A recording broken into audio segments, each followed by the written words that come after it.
you to romanticize every part of your life. For me, skincare is not just skincare, it's also a time to give back to myself. While I'm warming up the product in my hands, I'm getting ready to give back to my skin, give back to myself.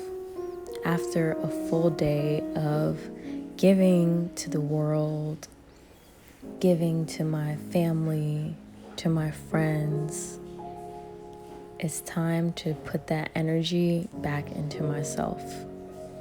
I want you to romanticize every part of your life.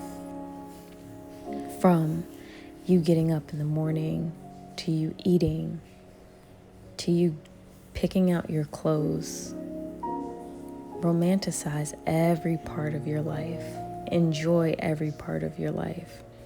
Spend time making sure every part is beautiful, because if you don't, no one else will.